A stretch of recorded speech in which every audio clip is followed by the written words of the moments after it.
Good morning, good afternoon, good evening, everyone, and welcome to the world's most exciting classroom. My name is Joe Grabowski, and I will be your host for today. Last time we caught up with each other, we were in Uruguay, and we had 8 amazing Darwin Leader projects on the go. Everything from sea turtles to sharks to beach conservation, getting out into the forest, Darwin's toad. We had a lot on the go. And in a little bit, we're going to get to meet one of the Darwin leaders and check out the project that they were working on throughout the week. But I always think it's worthwhile to catch up with the ship. So we are back. We are sailing. We have left Punta del Este in Uruguay, and we are on our way to Puerto Madryn in Argentina. And we have an exciting event coming up next week, which we're really excited about. And we will kind of share all that in a newsletter coming up. But let's zoom in a little bit here and we can see where the ship is right now off the coast of Argentina. We can check out some of the most recent photos. There we go. We've got some people climbing up into the sails, make some adjustments there. Really, really cool. A few more shots here looking up into the sails. They had some great wind recently. So when we talk to Gabriel, we'll get to talk a little bit about what it's like to be sailing the ship. There we go. There's Gabriel. I think the weather's cooled down a little bit, so it looks like he's running out of a little bit of energy there. So very cool. There's the ship. We'll pull out a little bit quickly before we leave, and we'll just get a feel. Oh, not cooperating with me. There we go. For what we've been up to. Very, very cool. Okay, let's come back from that screen share. A shout out to the classrooms who are joining us today. Use that chat sidebar to send in some questions. We'll probably pause a couple times in today's event for questions. Gabriel will have some sharp questions for him and the project he was working on. And then when we bring in the amazing crew at Eden Project in Cornwall, we'll pause as well for a little bit of Q&A action. So don't be shy. Fill that comment section with your questions. We'll play some Kahoot today. We've got our experiment of the week. We have our curiosity of the week. So lots going on. Let's bring in Gabriel now. He is on board the Oosterschelde. Here we go. Hey, Gabriel, how you doing? I'm doing great, Joe. It's good to be here. All right. So I have to ask about that video to start. Is that just, were you out of energy? Is it getting colder? What's going on? So I figured out that when it's really rough out, the best thing to do is to lay on the deck, and the metal on the deck is really, it holds its warmth incredibly well. So laying, I can just warm up. It's quite an enjoyable feeling. So that was me warming up a little bit. All right, fair enough. So I saw some of the stuff coming out on social media. It looked like you guys had some really good wind the last few days. Yeah, right as soon as we got out of the port, there were big waves. There was at least 20 knots of consistent wind, and we were sailing at almost, I think it was 10.5 knots right out of the gate, which is much faster than we were expecting. So it was a very exciting time. I put the nets up on the side of the boat to keep everyone inside, so that people wouldn't fall off. And there were waves coming over the side. It was a very exciting time, and luckily it's calmed down a little bit. All right, sounds pretty great. How's the wildlife going? Have you seen any whales, birds? I know Grant's probably excited about new bird species as you guys head south. Yeah, I can't speak a lot about the birds. It's really more of Grant's department. I know that we've seen a lot of albatross, but when I woke up from a nap, I heard someone yell dolphins, and I ran up to the top of the ship, and much to my surprise, the dolphins were actually orcas. And there was an orca 3 feet from the ship that just jumped out, and it surprised everyone. But I was really happy to see that. So it was beautiful. All right. Was it too quick? Were you guys able to get a little bit of video? Will we see something on social media? I'm hoping will come out of it. Only half of the people saw it, so the other half aren't too happy. But hopefully something will be coming your way. All right. Very, very cool. Well, Gabriel, you were a Darwin leader in Uruguay and Punta del Este. What was it like there? So it was a spectacular experience. My project was on shark conservation, which was super important to be there in Uruguay working on that.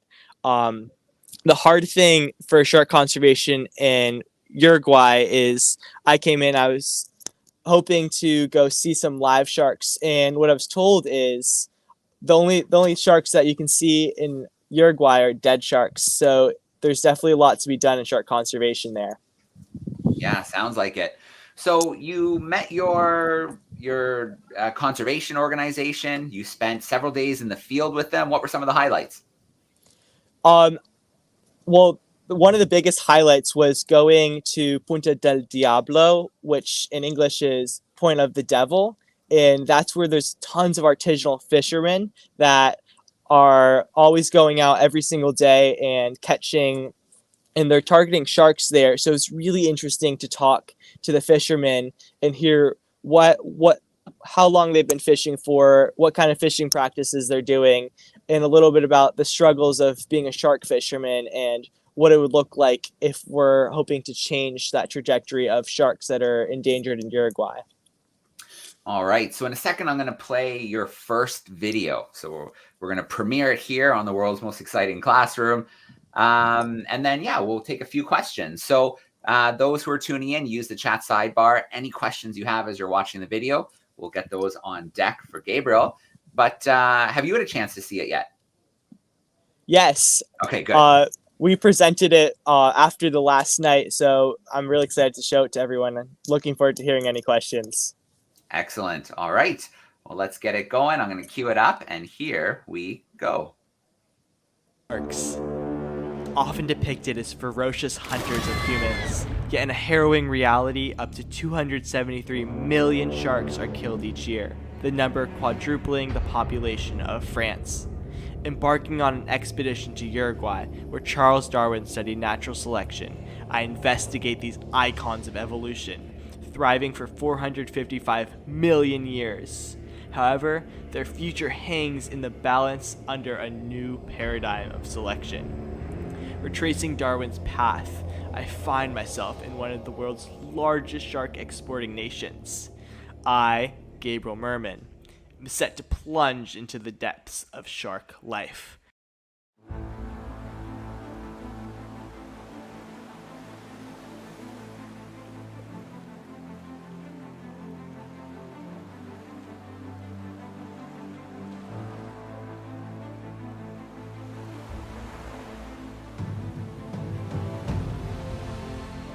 We set off to Punta del Diablo, renowned for its artisanal fishing. Here, we seek insights from the locals, notably Robert Acosta, a seasoned fisherman. Soy pescador artesanal desde que tengo 16 años y no he parado de pescar nunca, en ninguna zafra. He notes the stark changes in shark populations and the grim reality of their exploitation.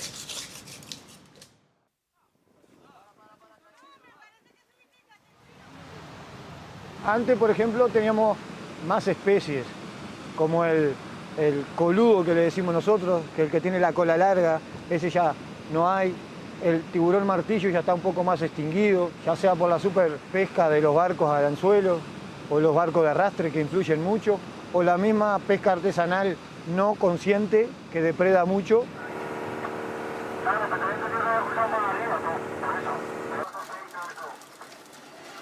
Aproximadamente hace 80 años, los tiburones que salían en las zonas costeras tenían más de 1 metro hasta 3 metros. Ahora los que van quedando tienen un promedio de 1 metro y hasta 1,5 metros.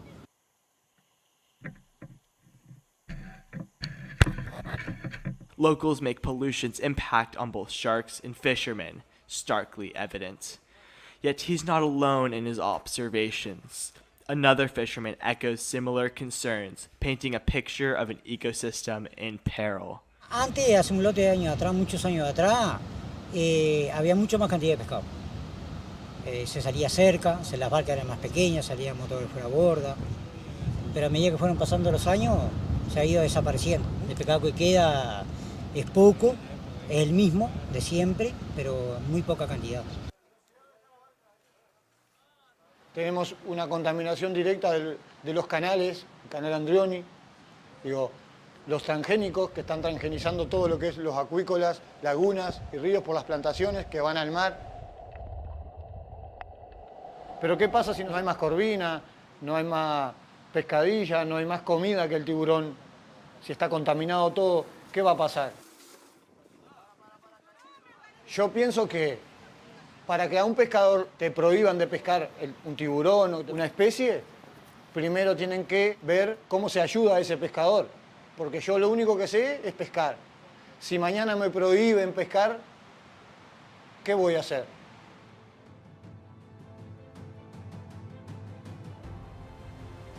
We're left pondering the current actions addressing this crisis. What is protecting the ancient ocean rulers? The answer may hold the key to their survival or downfall. Stay tuned for the unraveling of this crucial battle for conservation.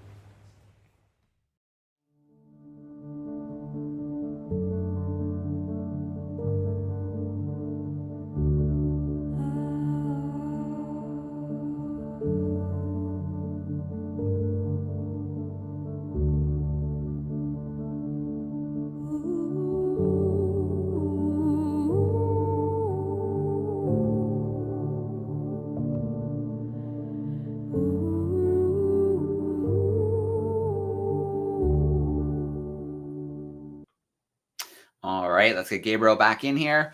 Gabriel, there's a beautifully done video, but it must have been hard to see some of those sharks. I mean, as a diver, I love to see them when I'm in the water. So it must have been hard to see them out there after having been caught.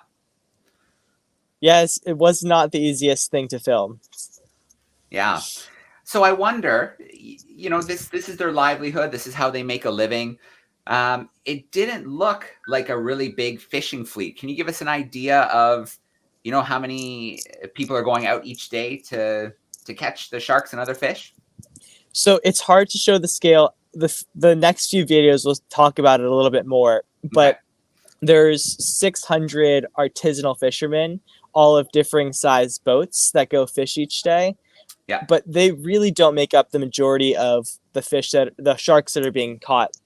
So there's a huge industrial fishing port out of the capital city of Uruguay, Montevideo. And from there, lots and lots more sharks are caught. And then right outside of Uruguayan waters is where many international fishing vessels from all around the world also catch sharks, which Uruguay, as you heard, is one of the biggest shark exporters in the world. So they'll come into Uruguay and send all of the sharks from Uruguayan waters and around sharks, in which it's about 44,000 tons each year. So it's a lot of sharks. Wow. Yeah. And I can see how that puts a lot of pressure on those artisanal fishermen who are really kind of just making enough to make a living. And it's getting harder and harder for them as those big factory ships and other purchasers are kind of taking their catch, what they need, their livelihood. Yeah. And I think you mentioned as well in the video that there's other issues like pollution kind of going right out into the water and things like that, which is impacting. Is that having an impact on the local ecosystem? Yes, it's having a huge impact. And one of the things we're going to go into the next video, once we're done with it, is a lot of the locals eat sharks, and one, they don't know they're sharks, and two, they don't know the health effects that eating sharks can have on their body. So there's elevated levels of heavy metals that can be really damaging to their health. Yeah. And sharks are commonly labeled as different fish, but also people just don't register that they're eating sharks, as it's something they've grown up with being told, oh, this is a fish. Yeah. So they don't associate the name with a shark. All right. Another question here. Did you get a feel for how many species of sharks they were catching? How many different species? So they'll catch any kind of species there is. I know there's at least more than 50 species of shark in Uruguayan waters. And obviously the number of species that they're finding day in and day out is constantly decreasing. Yeah. Yeah, that one species they mentioned with the long tail sounded like maybe a thresher shark, and they kind of just disappeared completely. Yes. All right. And so if that class, so about 50 species you think in that water, and that's a pretty biodiverse amount of sharks, because there's about somewhere between 400 to 500 species globally that we've named and identified. So those are definitely waters that we should be paying a bit more attention to and hopefully getting some protections in place. Yes, and another thing to mention is what the scientists have found is that there's tons of juvenile sharks because they figured out Uruguay is actually a breeding ground for sharks. In the same places they're fishing, they're catching more and more juvenile sharks. So they're no longer catching the 3-meter sharks. It's mostly juveniles. So raising that consciousness that people are eating juvenile sharks, which they don't reach full maturity in where they can reproduce until they're about 9, some of these species. So it's really threatening their population. Okay. We've got a class here in Portugal, and they're wondering, is it legal for them to be catching the sharks? Are there any laws about sharks? As far as my knowledge, there's very, very little regulation of shark fishing in Uruguay. It's very focused on supporting the fishing of sharks, unfortunately. All right. One more question here from Beth and Miles in the UK. They want to know if you were able to get in the water at all. Did you have a chance to get in the water? Anything like that during the time? So that's a really good question. I do scientific diving. I'm a dive master, and I was itching to get in the water and hopefully see some sharks. What I learned is there's a lot of regulation around scuba diving and any water related activities. If it's not fishing, it's very hard to get out on the water. So there's only one single dive shop in Uruguay, which is open 3 or 4 months out of the entire year. So there's not, because of rules with the Navy here, it's very regulated. So unfortunately, I wasn't able to get into the water. Hopefully next time. All right. Very cool. Well, before we let you go, Gabriel, are we able to take a quick look at the ship today? Let's see what the weather's like. Can we see the ocean? Yeah. Here, I have to walk a little. Oh, I think you hit mute.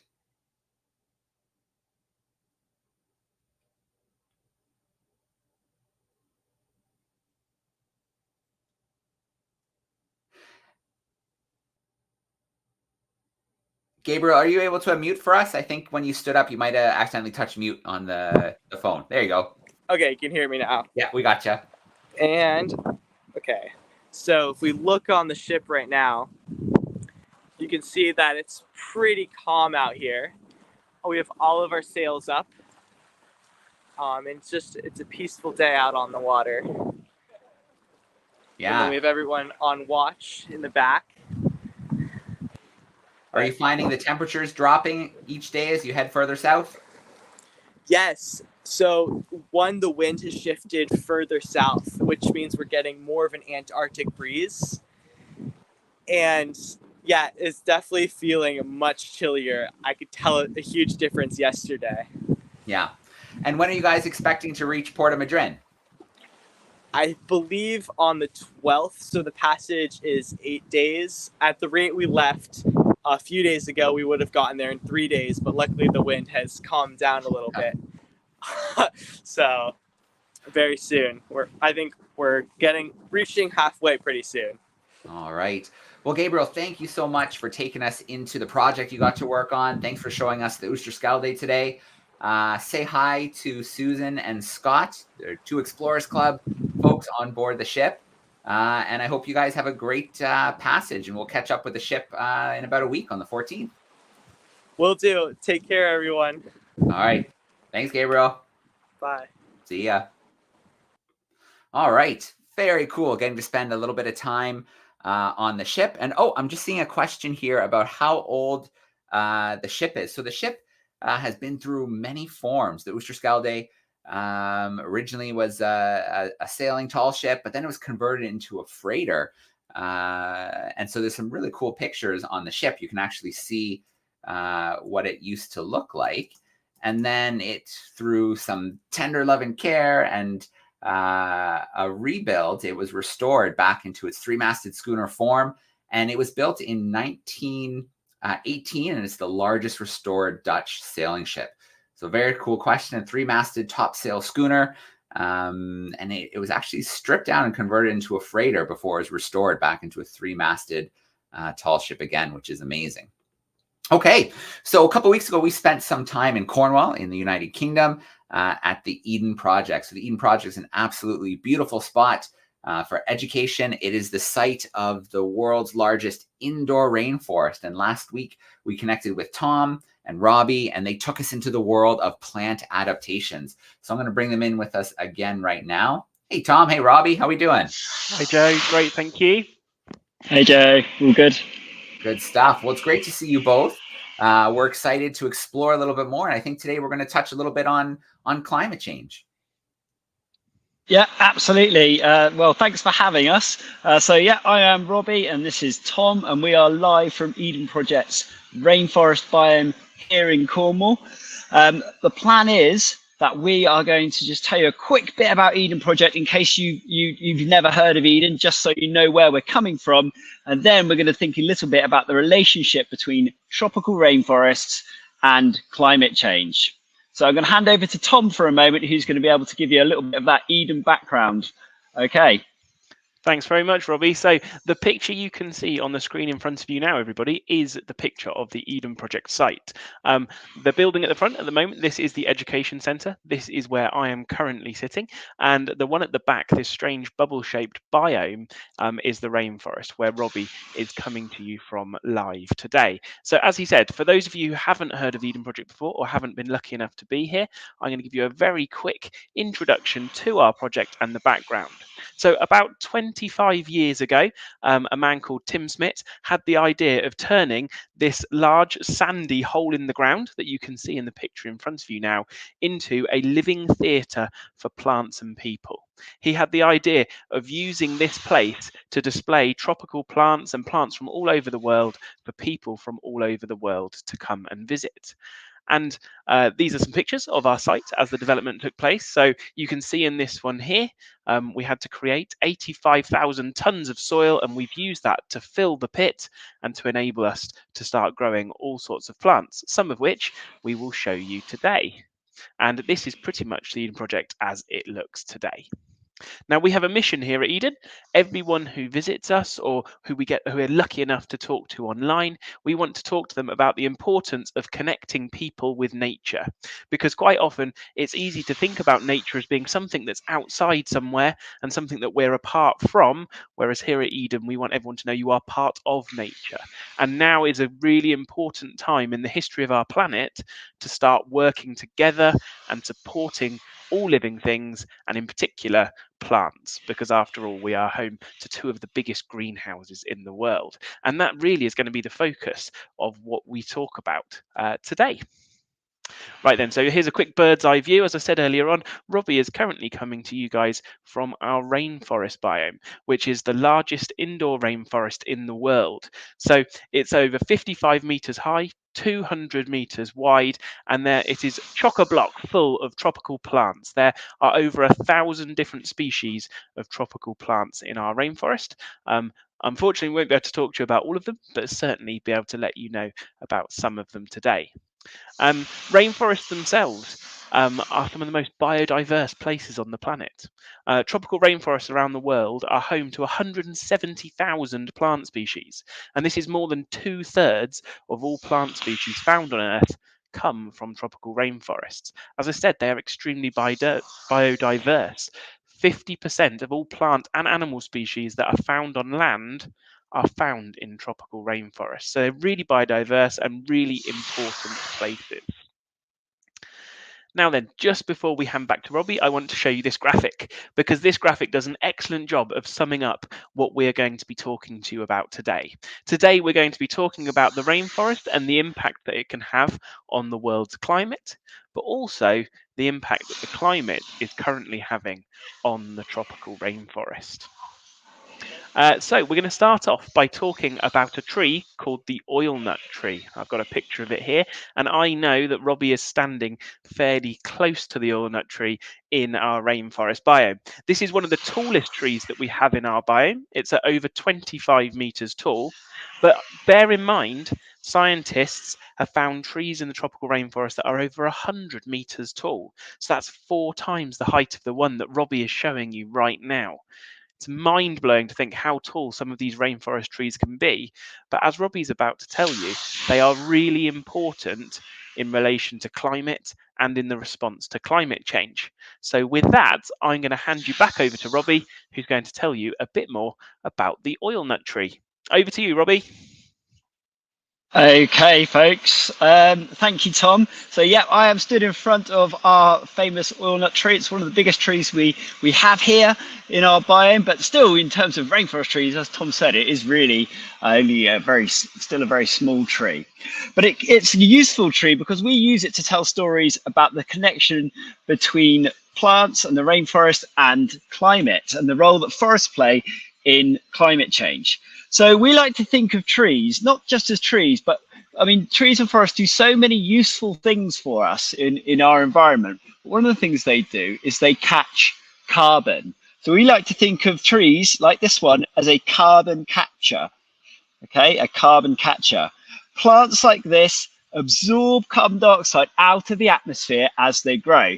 Now, as I'm sure you guys are aware, climate change is linked to having too much greenhouse gases in our atmosphere, and carbon dioxide is one of those greenhouse gases. So trees and plants and any green plant actually absorbs this gas out of the atmosphere.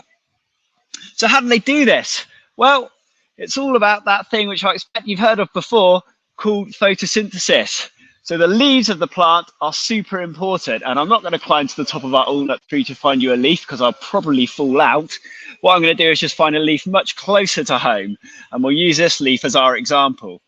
So within these leaves, they are underneath the underside of the leaf, there are microscopic holes called stomata. Now I can't show you with this camera because we need a microscope, but underneath the leaf there are microscopic holes, and through those holes gases can be exchanged with the atmosphere.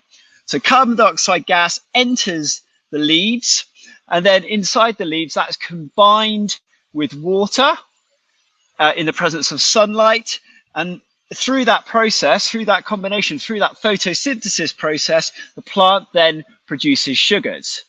Now the plant can choose what to do with those sugars. Some of the sugar it's going to use in respiration to release energy so that the plant can do the things the plant needs to do. But also some of those sugars are going to be converted into solid carbon compounds, which are used to build the tree. So when you look at a tree, here's a tree in front of me here, or if I look back at our oil nut tree, broadly speaking, you could say that 50% of the biomass, the dry mass of that tree, is carbon. So it's a massive store of carbon. So these trees, they are carbon catchers, and they are also carbon storers. And big trees have the capacity to store an awful lot of carbon. And that has a big impact when we're thinking about addressing climate change. Now, just to give you a kind of sense of that, here in the UK, we've got an organisation called the National Trust. One of the statistics that they've recently published is that sort of a good rule of thumb is that a tree can remove 1 ton of carbon dioxide from the atmosphere over its lifetime. Now, the average person in the UK emits about 9 tons of carbon dioxide throughout the year. Okay, so you'd need to plant 9 of those trees and grow them for the rest of that tree's life to absorb your carbon footprint from 1 year. Okay, Tom, now is there something else we were going to mention about the relationship these plants, these trees and the rainforest also have with a fungus whilst I make my way to the top of our platform? Absolutely. Thank you, Robbie. So yeah, indeed, lots of the trees in the rainforest are connected by a specific type of fungus, which is called mycorrhizal fungi. Now, this mycorrhizal fungi grows under the ground, and what it does is it connects the root systems of these trees through the soil. Now, this fungi receives carbon, usually in the form of sugars, from the trees. So through that process of photosynthesis that Robbie was talking about a moment ago, some of those sugars are sent down into the ground, sent into the soil, and given to the mycorrhizal fungi. But they store carbon as well. So the fungi passes nutrients from the ground up to the tree, and in return, it stores some of the carbon that the tree has sequestered from the atmosphere into the soil. And this is known as symbiosis, or a symbiotic relationship. And this is a mutualistic symbiotic relationship. So where the tree benefits because it's sending some of its carbon down into the ground, but also where the fungi benefits as well because it's the tree benefits because it's also receiving nutrients, but the fungi also helps because it's storing carbon. So a type of symbiotic relationship. Now I can see that Robbie is rapidly making his way to the top of the oil nut tree. He's gone a little bit fuzzy at the moment, so hopefully we'll see him properly in just a moment. But when he gets to the top, he's going to tell you a little bit more about the relationship between large rainforest trees like this one and the climate. So I think we've got you back. Robbie, are you still there? Are you able to hear us? You might be on mute at the moment, Robbie. Oh, it looks like we've lost him for a moment, guys. So we're going to see if we can get Robbie back. But for now, you're stuck with me for a little bit longer, which is absolutely fine. So as I said, Robbie was making his way up to our canopy walkway, which is right at the top of our rainforest. So he started off at the bottom, near the bottom of the oil nut tree, and now he's going to make his way to the top. So fingers crossed, I can see he's making his way back in. I can hear him there. So hopefully in just a second, we'll get back to Robbie. It looks as if his signal has cleared up a little bit, which is excellent. Robbie, can you hear us now? Absolutely, yeah. Thanks, Tom. I had to do a mad dash on our aerial walkway, and I think as I did so, I across the rope bridge and whatnot, I lost signal. But I'm back. I don't know where we've got to though, Tom. So, to be honest, I was just saying to everyone that we'd lost you for a second and they had to put up with me. I was explaining that you were making that journey to the top of the tree, but I haven't actually got much further than that. So over to you now to tell us a little bit more about the relationship between these big rainforest trees and the climate, as you were planning to do when you got to the top anyway. Excellent. Okay, thanks, Tom. So I'm on the top of our aerial walkway, and I guess in a real rainforest, in our rainforest, we're kind of at canopy level, but in a real rainforest, we wouldn't be at canopy level yet. We'd still be sort of understory up towards the canopy. But the canopy is the principal site for gas exchange between the plants and the atmosphere. So remember, we talked about those stomata, the microscopic holes on the underside of the leaves, and the gases of water vapor and the carbon dioxide and oxygen can move through those pores, and so it's kind of where the gases make their way from the plant or into the plant from the atmosphere. But there's another way that plants are a really important part of the story when it comes to climate change, and it's through the story of the water cycle. So if I look at our oil nut tree, so we've got a big banana, those giant banana plants, banana leaves there. But if you look through those, you look through the leaves, you can see the oil nut tree again that we've stood at the bottom of. Well, this oil nut tree is sucking up huge quantities of water from the soil, and that water is going up the xylem vessels in the tree, and it's going into the leaves at the top of the oil nut tree. Now, as it enters the leaves, a lot of that water, although some of it will be used in photosynthesis, some of it's also going to be used to keep the plant cool. Because just like people, plants effectively sweat. One of the ways the trees keep cool is that water evaporates through the leaves, through the stomata, into the atmosphere. And when it does that, it has a cooling effect on the plant. In the same way, this has a cooling effect on the atmosphere. Now, not only that, but when the water vapor enters the atmosphere, it generates massive clouds, and these clouds form above rainforests. Now, these clouds actually have a reflective effect. It's called the albedo effect, and they reflect sunlight back out of the atmosphere, back out into space. So we can really think of these forests and these trees as also being water sweaters and sun reflectors. So again, helping to keep the planet cool. They're effectively acting as a giant air conditioning system for planet Earth. So super important. And I suppose the other really important thing to remember as well is that with all this warm, moist air rising above our tropical rainforests, that also creates and it drives air currents and circulation patterns and weather patterns across the whole regions of the globe. So they are also air movers and these forests are also rainmakers.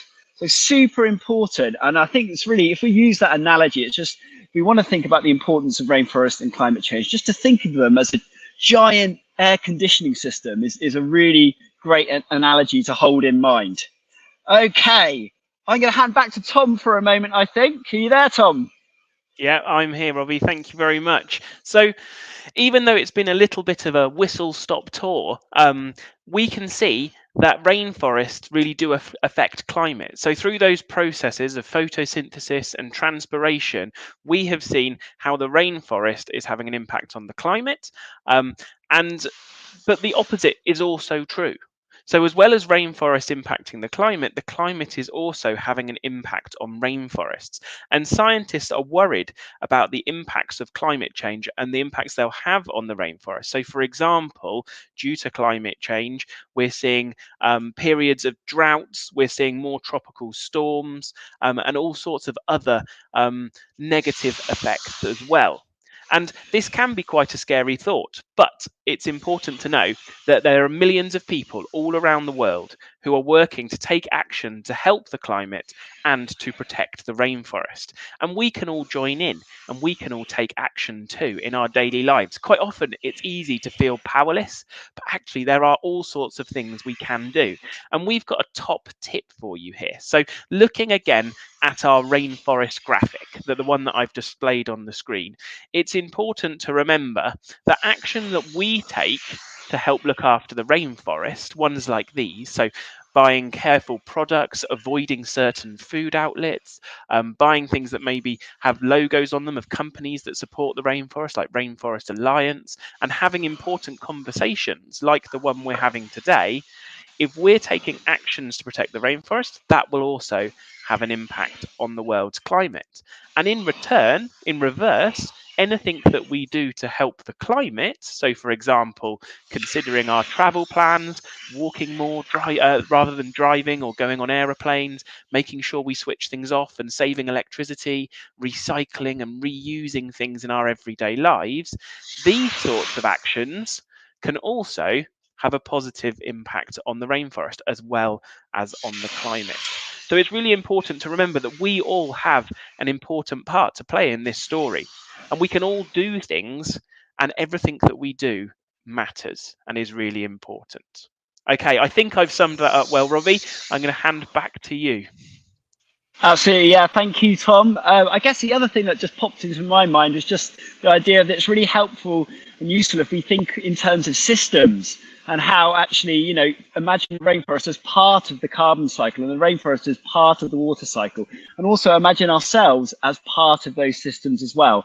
And everything that we do in our lives has an impact on those global systems. And when we really start to use that kind of systems thinking, we can really work together on the right sorts of solutions.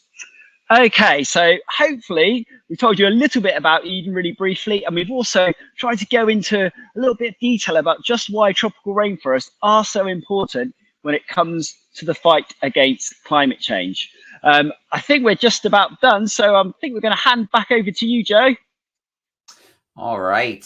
Excellent. Robbie, Tom, thank you so much for an awesome presentation, an awesome exploration through Eden. What I think we'll do now is we'll open it up to the students. So there's the chat sidebar on the side. If you send in your questions about the rainforest, we will work some of those in. But I think it might be fun as well, while we're waiting for a few questions to come in, is to play our Kahoot together as well, because a lot of the questions are based on today's event. So I'm going to load that up here. There we go. It's loading now. And I will shout out some reminders here as we get ready to start playing. First of all, you can see that I go ready for the Kahoot. Then it's going to ask you for a PIN number. So in this case, 5969957 is going to get you ready to go for the Kahoot. We're going to have some true and false, some multiple choice questions. The faster you put your answer in, and if it's right, the more points you are going to get. If you are at a seat in your classroom, you can use one-to-one technology, maybe a Chromebook, maybe an iPad. If you don't have something like that handy, your teacher could put this up at the front of the room. You could shout out your answers to him or her. And then if you're at home, you can scan the QR code. Maybe you have your mobile phone handy. Maybe you have something like a tablet. You can give it a quick scan and you will be ready to go. So as we wait for a few more classes or students to come in and join us, let's get a couple questions going for Eden. So the first question here that we have is about wildlife. Is there any wildlife in the rainforest at Eden? I think I will answer that one because Robbie is also still on mute. So we'll give it my best go. There is some wildlife. Now, we're not a zoo. We want to showcase plants here at Eden. So we haven't got kind of all sorts of animals making their way around the rainforest, but we do have some, and we have them in there as a form of biocontrol. So rather than using lots of chemicals to kill off pests, which might be damaging the plants we have in our collection, we actually try and control those pests using animals. So some of the favorites that you might see, we've got rural birds, which are a ground dwelling type of bird, which make their way around the bottom of the rainforest, often digging up the soil and eating pests that they find. They're a type of partridge, so kind of quite small, maybe about this kind of size, but they're certainly very popular with lots of our visitors. We've also got things like frogs, we've got geckos, and we've got smaller birds which fly around in the canopy of the rainforest as well. So even though we're not a zoo, we do have some wildlife, some animals in there to help control our rainforest. All right, very cool. Okay, well, we've got a few students, a few classrooms in here. So let's get, we've got a couple more popping in, but let's get going because we want some time for a few more questions too. So 20 seconds for each question. The quicker you put your answer in, the more points you're going to get. So let's go. First question. Sharks have been around for about, what did Gabriel tell us? 100 million years, 200 million years, 300 million years, or 400 million years? About how long have sharks been around for? 1, 2, 3, or 400 million years?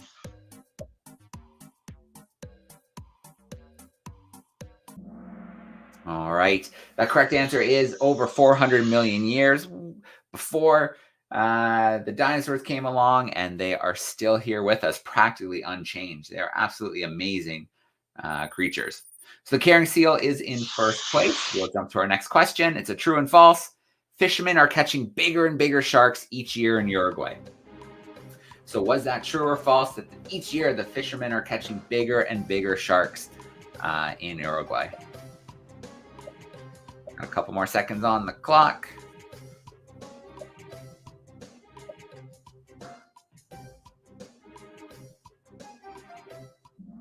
All right, that is false. The older sharks, the 1 to 3 meter sharks, have been fished out. Now they're catching the juvenile sharks, which is a bad situation because those sharks haven't had a chance to reproduce. So the numbers are going to fall faster and faster each year. The green impala is in first place. We'll jump to our next question. About how much tons of soil did it take to fill in the Eden site? Remember, it was that giant pit before? Was it 10,000 tons, 50,000 tons, 85,000 tons, or 110,000 tons? So about how much soil did it take? 10,000, 50,000, 85,000, or 110,000 tons? All right, that correct answer was about 85,000 tons. Remind me, Tom, about how long did it take to fill in the site? So construction itself took about 2.5 years.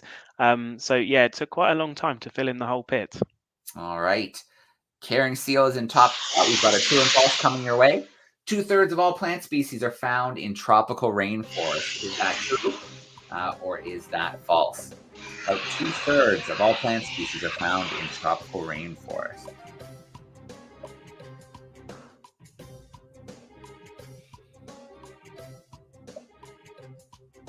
All right, 3 more seconds on the clock. All right, good job, crew. That is absolutely true. And about 1,000 species at Eden Project, which is absolutely amazing. Carrying seal is holding that top spot. We've got one more question to go, and then we'll take a couple more questions before we let our crew carry on with their day. So the openings on the bottom of leaves are called roots, stomata, chloroplasts, or fruits. So the openings on the bottom of leaves where gases exchange, where water moves out through transpiration. Are they roots? Are they stomata? Are they chloroplasts? Or are they fruits? Another clue is sometimes they're called guard cells. All right, stomata is the right answer, and then they open and close with those guard cells that they have on the outside. Very, very cool. Let's see our podium. In third place, we have the champion stork. In second place, we've got the green impala. And holding down that top spot, we have the caring seal. All right. If you are the caring seal, you want to send an email to edtsoyp@gmail.com, and we will send you your Amazon gift card. A huge shout out to everybody who played along with us today. And let's wrap up with one or two more questions with Rob and Tom. And so we will go with this one here. You said a tree can hold about a ton of carbon over its, was it lifetime or over a year, Robbie? So over its lifetime, we're talking about sort of a tree growing in the average kind of tree in a UK woodland over its lifetime would absorb and store away one ton of carbon. All right. So if we take that tree down, if it's removed, if it's logged, what happens to that carbon that the tree was storing? I mean, it depends. So, you know, obviously if a forest with a forest fire, or if a forest is burnt for some reason because forest a fire got out of control, then as soon as it burns, then that carbon is released straight back into the atmosphere as carbon dioxide. If that timber is then taken and used to make furniture out of or something like that, then that carbon is still stored in that wood, but at some point it will rot away. It will just take a lot longer. You know, wooden products don't last forever, and eventually the carbon would be returned to the atmosphere as carbon dioxide in the end. But I guess the big point is that if you remove these trees and these giant trees in a rainforest, you know, they store a lot of carbon, but they also have the capacity to continue, as they carry on growing, they will store more and more carbon. So they're really important and valuable. Yeah, absolutely. All right, one more question here. You mentioned that the rainforest is like a giant air conditioning for the planet. We know that we are losing, rainforest daily to things like, clearing for cattle and other purposes. So are we starting to see some of those effects now? Are there studies that show we're starting to see a temperature change due to the loss so far? Yeah, I mean, the science is clearly showing us that, you know, climate change is happening. We're seeing those that rise in global temperatures, and deforestation is part of the reason why we are seeing that. You know, if we degrade forests and they burn or they are destroyed and they rot away, then that will return carbon dioxide to the atmosphere. And at the same time, you've removed the forest, so it's no longer absorbing carbon dioxide from the atmosphere. So it's kind of a double-edged problem there. All right. Well, Robbie and Tom, thank you so much for being with us today, taking us into Eden. It is such a beautiful place. I can hear the water. I hear birds in the background. Here in Canada, where I had to shovel my driveway this morning to get rid of the snow, it's nice to virtually visit Eden and see this amazing learning place you've sent that tens of thousands of students get to explore and learn about the rainforest every year. Yeah, absolutely. Thank you, Joe. Thank you so much for having us. We love talking to you and love talking to your audience. So thanks for having us. All right. Yeah, thank you, Joe. Awesome. Have a great rest of the week, guys. And hopefully we'll catch up with you as the Oosterschelde plows its way around the world and through the oceans. Thanks, guys. Excellent. Thank you. Bye, everyone. Bye. All right. Very cool. A great visit to Eden. Plant adaptations a few weeks ago, and now learning about just how important these amazing rainforests are for our planet. So let's take a little look at our experiment. 2 weeks ago, we looked at a sea ice experiment. So we had ice on land versus ice that was already in the water, and we looked at the impact it happened when that ice melted, how it changed the ocean in our little mini ocean that we set up. So let's take a quick look here and see what our results were for this experiment.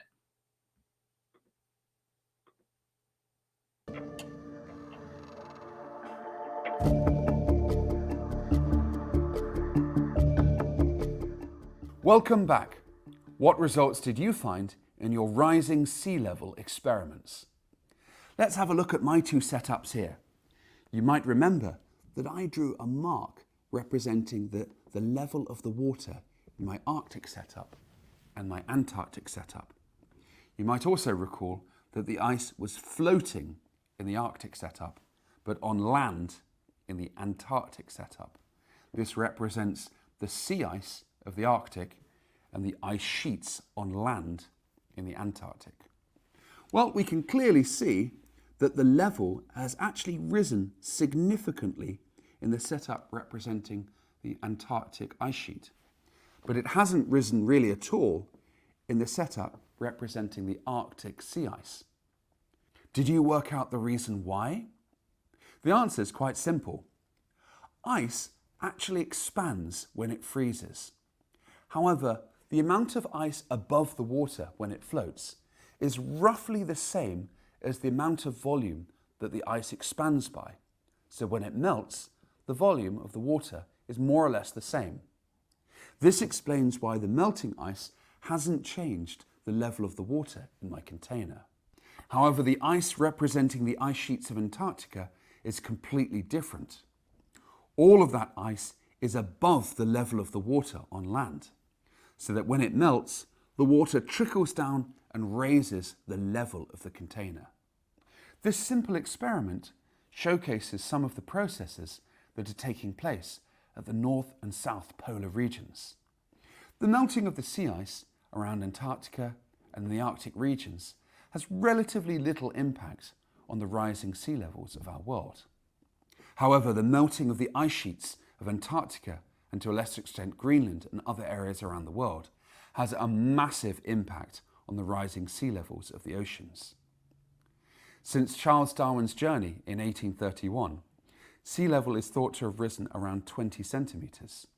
However, with the ongoing melting of ice sheets around the world, particularly the Antarctic ice sheet, it's thought that global sea levels could rise as much as 70 metres by the year 2100.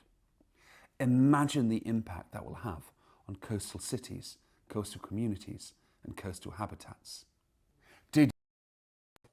All right, very cool. I hope you tried in your classrooms or at home that experiment, and I hope those results were interesting for your classrooms, for your students. That the ice in the Arctic that's already in the ocean, when it does melt, it doesn't change the level of the water because it's already in the water. It's already displaced that amount of volume in the water. But coming from land, glaciers and things like that in Antarctica, Greenland and other places, that's where you see the really big impact as it runs from the land into the ocean and then raises those sea levels around the world.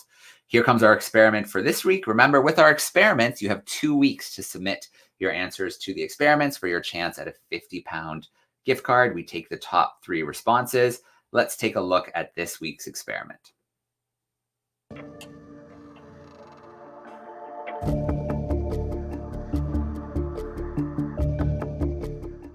Welcome back, everyone. This week's experiment explores the differing conditions that plant seeds need in order to germinate and grow. Every species of plant on Earth has slightly different conditions and requirements in order for it to grow healthily and the seeds to germinate. Some plant species grow only in freshwater conditions. Others are tolerant of salt. Others like warm temperatures or cold temperatures, and some can tolerate shadowy conditions and shade. Well, in this experiment, we're going to have a little look at some of those differing conditions. The first thing you need is the seeds of a plant that's fast growing. I really recommend cress seeds. Cress grows really quickly, so it's perfect for this experiment. Then you need to decide on what conditions you're going to run in this experiment to test the requirements of those seeds. I'm going to try and germinate seeds with fresh water, but using a dish to make shadow or shade. And last but not least, salty conditions using table salt that you can have at home. Okay, the first step you need to do is create some matrices for the seeds to germinate on.